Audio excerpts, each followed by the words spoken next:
Hello મિત્રો, good morning, જય સિયારામ. તો કેમ છો બધા? મજામાં? તમારા નવા બ્લોગની અંદર તમારા બધાનું હાર્દિક સ્વાગત છે. તો સવારમાં નાહી ધોઈને થઈ ગયા છીએ આપણે ફ્રેશ ને કામે જવાની છે તૈયારી ફૂલ. તો જલપાન એ બધા નાવા ધોવાનું ચાલુ છે. અને બ્રશ કોઈ અમારા હિતુભાઈ જે બ્રશ કરે છે, ભૂમિભાઈ નાસ્તા પાણી કરીને બેસી ગયા છે. અને તે લોકોને આજે જવાનું છે ભાવનગર, એટલે થેલા બેલા પણ એણે સાંજે જ કમ્પ્લીટ કરી અને અત્યારે મૂકી દીધા છે. અને એ બધાને નાવા ધોવાનું અત્યારે ચાલુ છે. અને મારે જવું છે કામે. હું જાઉં છું કામે અને એ મને ફોન કરશે એટલે પાછો ઘરે આવીશ. ઘરે આવીને એ લોકોને મૂકવા જવાના છે મારે બસ સ્ટેન્ડે. તો અમારે હિતુભાઈ જો એને અત્યારે મોટું મોટું ધોઈ નાખ્યું છે. હવે નાસ્તો થશે અને પછી થશે એને નાવાનું પાછું. તમારે બેન? જય સિયારામ પપ્પા. ઓકે દીદી, બહુ ઉતાવળ છે જવાની? હે, ક્યાં જવાની? ભાવનગર. એમ, સરસ. હાલો હું જાઉં તાર મમ્મી પાસે. હો, નતા પછી આયા આવો.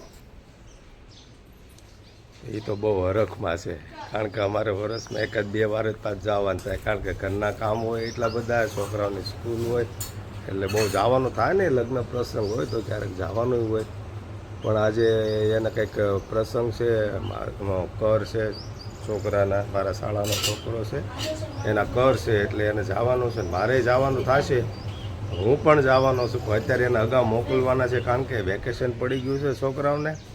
તો થોડુંક વેકેશન કરતા આવે અને આપણે એક પ્રસંગ છે એટલે એ પ્રસંગે થઈ જાય. તો મેં કીધું તમે જાઓ, તો એ લોકો પર જાય છે અને મારે જવાનું થશે તો હું તમને આગળના બ્લોકમાં બતાવીશ. અને અમારે જલપાની અત્યારે જો નાસ્તા પાણી કરી લીધા છે અને હવે એને તૈયાર થવાનું છે. અને હરખનો કોઈ પાર નથી એને. જો હાલો, કેમ છો બધાને? જય સિયારામ. અમારા બ્લોગમાં તમારા બધાનું સ્વાગત છે. અને આજનો બ્લોગ આપણે ચાલુ કરી દીધો છે. અને આજે જવાનું છે આપણે ભાવનગર મમ્મીના ઘરે. એટલે જનક ઉતાવળ કરે, ઉતાવળ રાખો, ઉતાવળ નહીં. નાસ્તો છોકરા કરી લે અને અમને નાઈ ધોઈને તૈયાર થઈ જાય તો હું તમને ફોન કરીશ તો તમે પાછા અમને લઈ જાશો ને અમને બસ સ્ટેન્ડ મેકી જાશો એમ. હવે બસમાં 9:30 વાળા હિતુભાઈ જો હજી ટાટા ઠોયા કરે છે.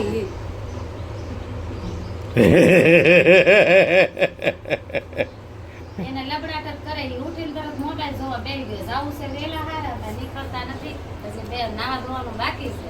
હજી પેલા આપણે ના જોઈ લે, મેકઅપ કરી લે, પછી બધું કરવાનું છે ત્યાં. એટલે મેકઅપ કરીને જવાનું હોય ત્યાં. જવાનું છે ને, મેકઅપ થોડું કરવાનું તો ત્યારે કરવાનું હોય.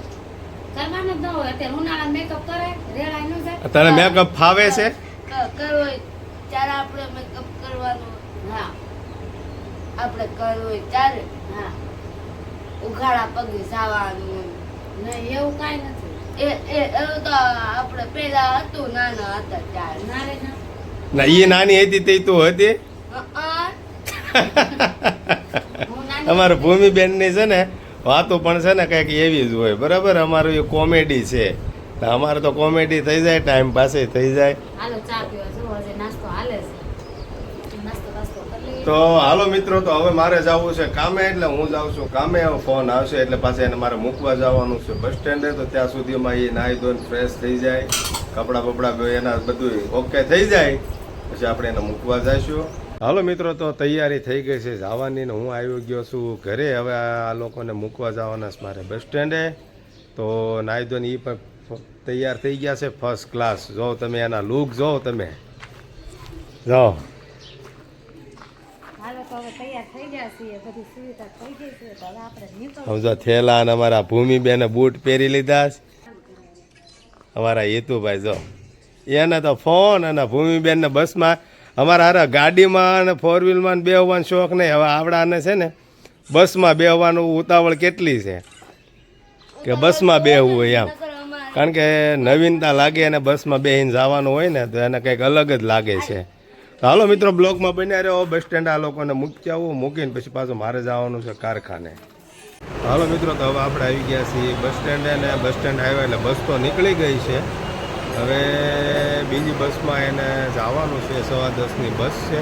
અને બસ વહી ગઈ એટલે મોઢા થઈ ગયા નાના અમથા, અને બેસી ગઈ છે એ બાજુમાં. જો હું તમને બતાવું.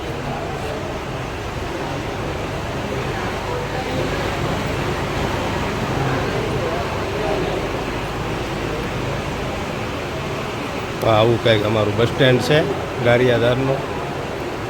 પંખા ફૂલ ચાલુ છે અને અવાજ આવે છે પવનનો ફાસ્ટ. હવે એને બસમાં બેહાડું ને પછી મારે અહીંથી નીકળવાનું થાય છે.